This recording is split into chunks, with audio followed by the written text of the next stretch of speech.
Hello, everyone. Thanks so much for joining. I'm Mike Bradshaw, the VP of Talent here at Pinpoint. For those of you who maybe don't know us, Pinpoint, we are an applicant tracking system. We're built for companies with complex hiring needs, the one where maybe a one-size-fits-all tool won't cut it.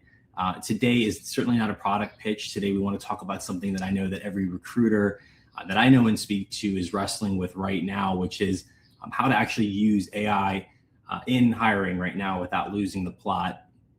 This is the first episode of the Pinpoint How-To series. And the reason we started it was simple. Recruiting has changed a lot over the last few years, especially when it comes to AI and automation. And everyone, certainly, as you well know, has different opinions on what recruiters should be doing, what they shouldn't be doing. And I think some of it is genuinely useful. A lot of it is hype. Some of it is sort of fear-based. Some of it is certainly trying to sell you a product. I'm certainly not here to add to that noise. So whether you are here from a team of one wearing every hat, someone similar to myself, or part of a larger talent function trying to bring order to the chaos of your day, my hope is that after these 20-ish minutes, you walk away with at least one thing that you can use tomorrow. And we will walk away giving you some tactical things to start with. So the goal of this series, not just today, is simply less hype and more practical advice and some actual tactical things that you can be doing. So over the next 25 minutes, I'm going to share how I think about AI, how I actually am using it in my workflow week to week, where I think that you should be cautious, the red lines that I won't cross. And I will leave you today with a few concrete things that you can take away and try yourself. So let me just start with the single idea I want you to leave with today, because I think everything else sort of hangs off of it, is that a structured and consistent process gets you a better hire than not having one. And I think everyone knows that and agrees to that. That is the whole point.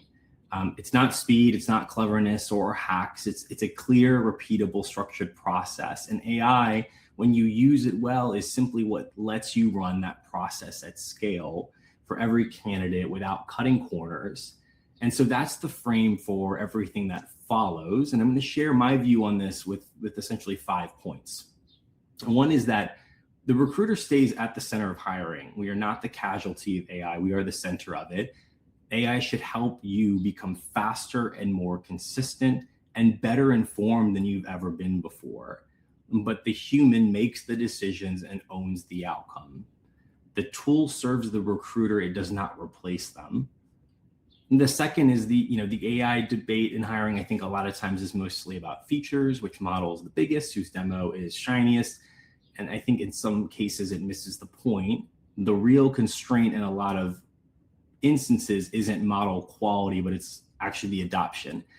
AI only works well when it has access to complete and trustworthy hiring data and workflows. And so if your hiring story is scattered across email and Slack and spreadsheets, someone's notebooks, in conversations that are happening on the fly, then AI is only ever reasoning with half the picture, and usually the easy half, rarely the half where the actual real judgment calls around candidates and decisions are being made.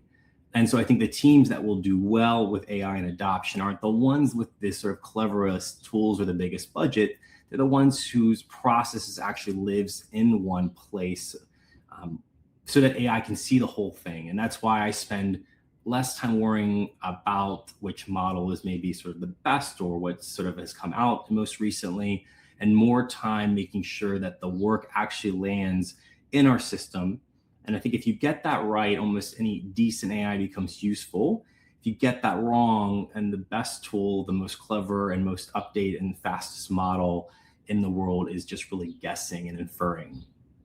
The third point is that hiring is really made up of two completely different types of work, and we lump them together sometimes at our own peril. There is predictable work that should happen the same way every single time to a certain extent. Interview scheduling, every candidate replied to, deadlines being met with tasks and administration. That's automation, and it's reliable because it is predictable. And then there is judgment work, reading a CV, summarizing an interview, sourcing, reasoning about a candidate shortlist. drafting a difficult rejection message. That's where AI can assist, but doesn't make the decision or take it the full loop. Most people collapse both of those into sort of one word or one thought process that AI does it. And that's where I think it can go wrong. They are not the same thing, and you shouldn't manage them the same way. Fourth, and I said at the top, is again, the goal isn't to replace recruiters with the AI, but for us, it's to create conditions where automation and AI can remove the admin, surface insights, and free up your team to run a more structured and a more human hiring process.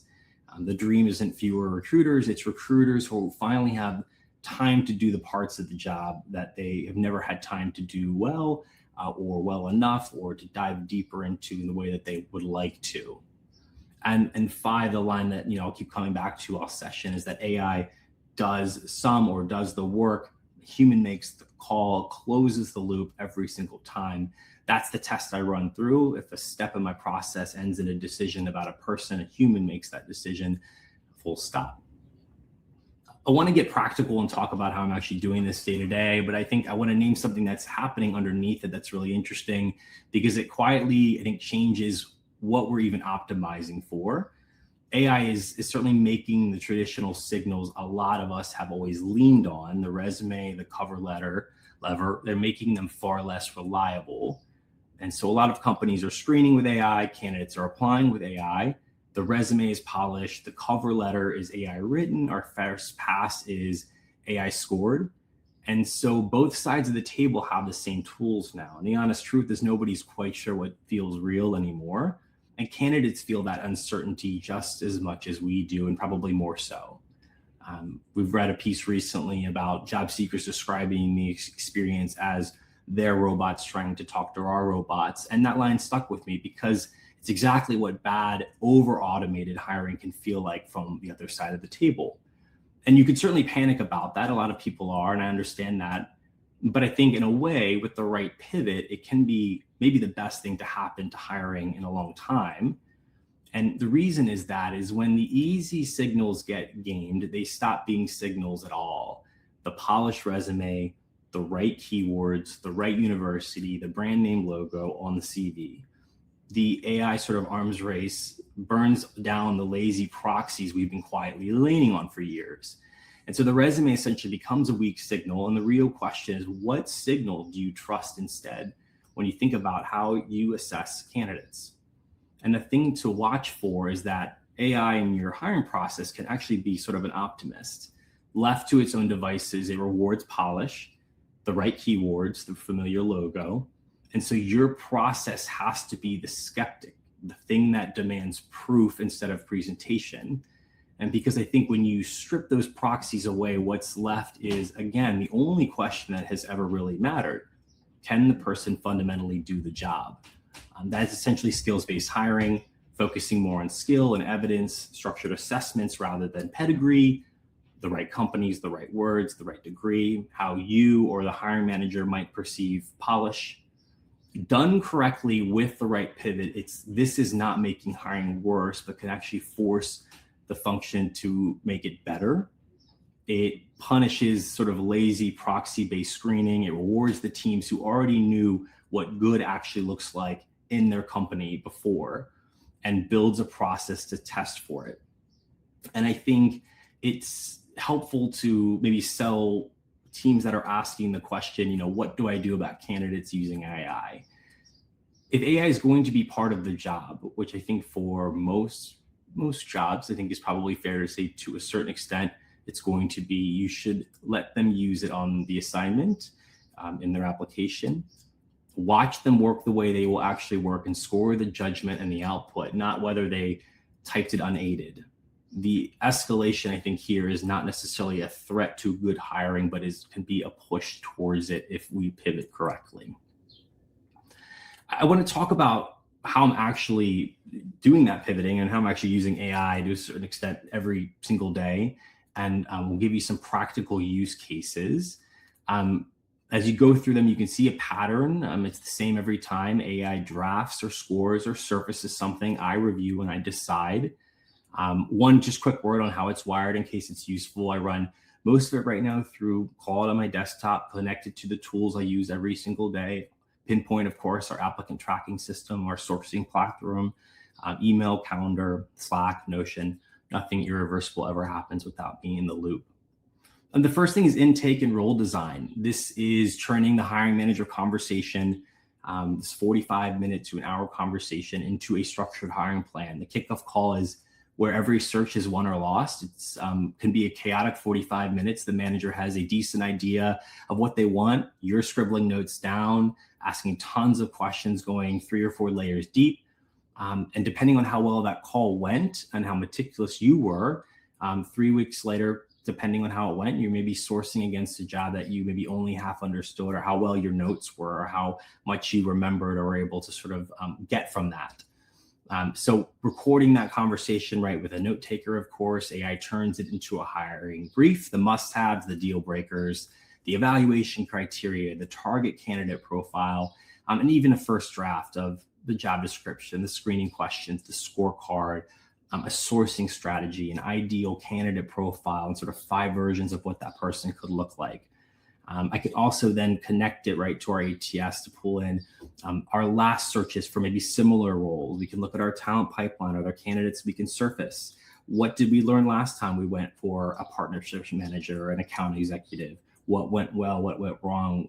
What happened last time? And surfacing those insights to help you tailor your search as you go to market for that role. So we're not starting from a blank page. I edit it, the hiring manager signs off, and the payoff is that everything downstream now inherits a clear, shared definition of what good looks like, instead of every late step inheriting sort of a mess or things being confused.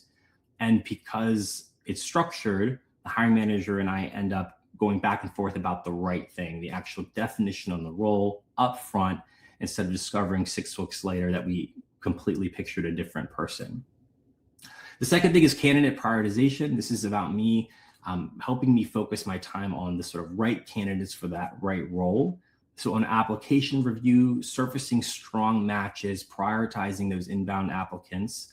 For recruiters, you can picture the classic challenge. You open a role, especially in the labor market right now, unfortunately.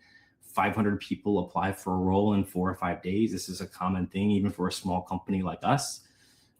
You've got 10 other recs on your desk. So brute forcing that pile top to bottom means your single best applicant might be sitting unseen at number 300 while you pile through the first 299.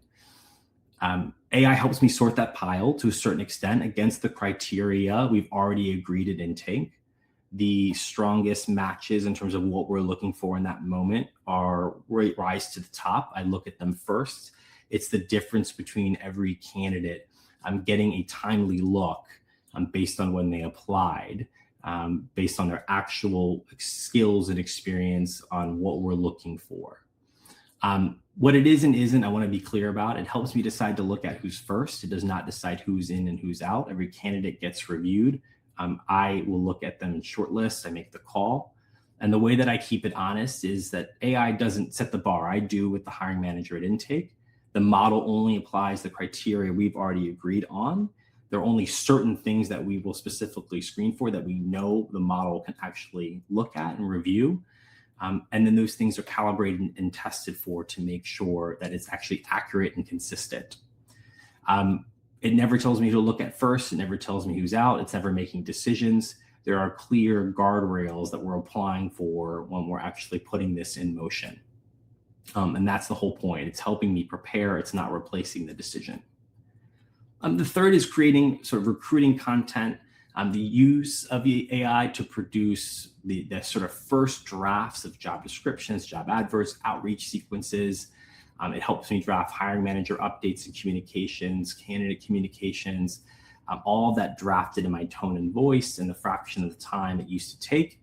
If you're honestly nervous maybe about using AI for the first time, this is where is a really good starting point for you. It is the lowest risk and highest return corner of the whole thing.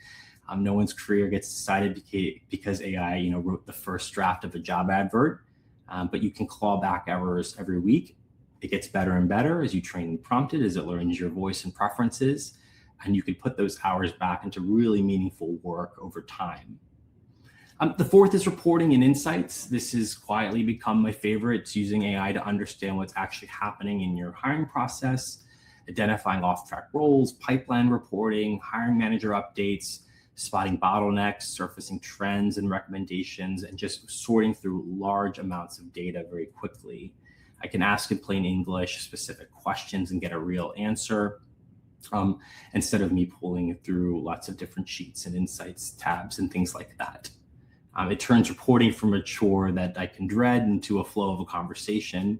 And the version of this I lean on most is catching when a hiring manager and I are adrift on a profile, or when maybe what we said we were going to search for 3 weeks in is maybe not true, based on looking at trends on rejection sentiment, based on how we're assessing candidates, decisions that we're making 3 or 4 weeks in at scale across hundreds of candidates. It's an incredibly powerful thing that we can use now to actually understand what's happening, what decisions are actually being made at scale within your applicant tracking system, for example, and bring that back to conversations with the hiring manager that's not based on gut feel or how I perceive things. It's based on the actual actions that are happening in the platform.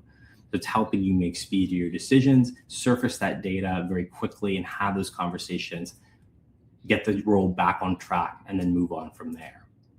The last piece is just better preparation, specifically for interviews.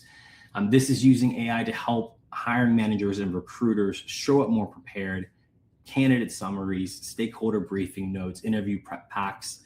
For me, every morning before I've had a coffee, a brief lands in my calendar for each interview I've got that day.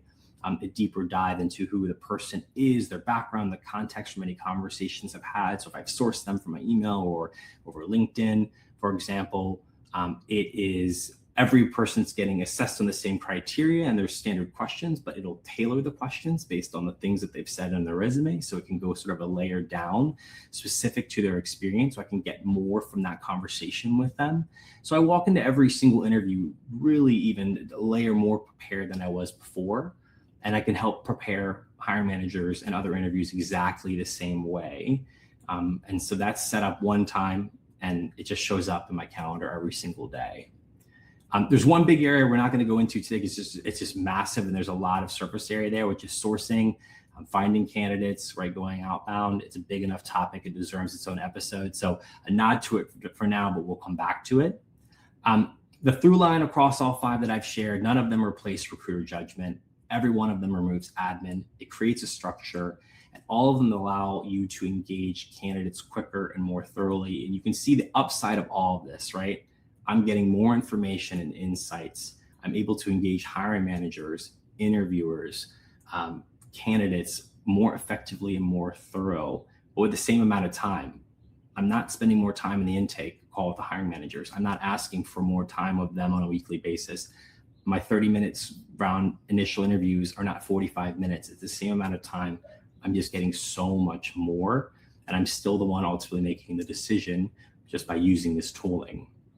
Now, the flip side of this, of where AI helps, I want to flip it around, because the fastest way to discredit everything I've said is to let AI go too far.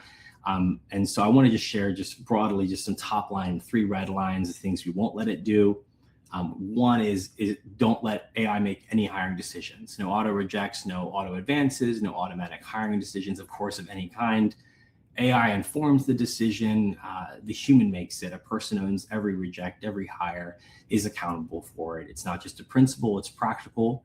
The moment a candidate is auto rejected by a black box, you have a decision you can't explain to a candidate, you can't defend to your business, you can't defend to a regulator. That line stays bright red, and use AI to get to the decision faster and better informed, but never to make the decision for you. The second thing is to not outsource human judgment. There are things AI simply cannot assess.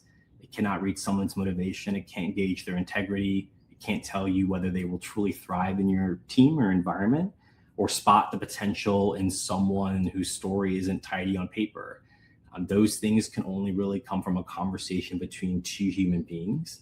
Some of the best hires I have ever made did not look obvious on paper, but were extraordinary in the room and were extraordinary in the company and in their careers. No model necessarily would have flagged that, but a human conversation did. And so don't ask the tool to do part of the job it's not intended to do.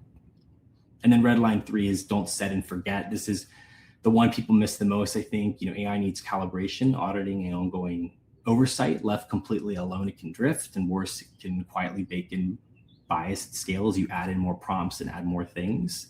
Applying the same flawed pattern to thousands of candidates before anyone notices. So the biggest risk here isn't just AI doing too much, but doing it sort of unsupervised to a certain extent. A practical note on bias, there's a lot here, but there's certainly some clear takeaways I want to make sure you know, which is keep protected characteristics in their proxies, like graduation year and postcode out of your criteria and your prompts, of course. As you do with your interview process and your scorecards, apply the same bar to everyone. Should be auditing the tool for adverse impact. The unaudited model bakes in bias you can't see potentially. If you're wondering how we hold ourselves to this at Pinpoint, it's built in how we've designed our own AI. Insights, not actions. Essentially, humans required at every decision point. It's by design. It's a principle that we call driven by your input, not your history. So the AI works from what you ask it in the moment. It doesn't sit there watching who you've hired before and inferring patterns. And that one matters because behavioral inference is the most legally exposed pattern, essentially in hiring and AI, and we've deliberately designed that out. I want to bring it home, and I've shared a lot. If you remember nothing else from today, there's a couple key things. One is AI can do the work, part of the work. You're closing the loop. Humans make the decisions. The best AI use cases remove admin. They create consistency. They surface insights. They maybe are not flashy, but they are definitely foundational. And start small. Pick one workflow, an improvement. You don't need to transform your whole function overnight. The people who try usually end up trusting none of it when you're just doing wholesale changes or a lot at once. I have some next steps I want to share, but in terms of sort of homework, I would just encourage you to do a couple things. Review your current AI use. Look honestly at where AI already touches your process. Ask, is there anywhere it's making a decision or kind of crossing that line? If there is, that's something to look at and fix. Identify one of your hiring processes or a part of your hiring process that feels the most repetitive, the most manual or frustrating. That feeling is potentially a signal that is an AI opportunity, and ask where it could save you time using tools you already have before you potentially go out and buy something new. And we will send over a list of AI workflows I personally use today. Maybe pick one, just one, and try this week. Again, don't try to transform your recruiting process overnight. So start with one thing. Really appreciate your time spending it with us this afternoon. This was the very first episode of the Pinpoint How To series. I appreciate you being here, and hope you all have a great rest of your day. Thanks so much.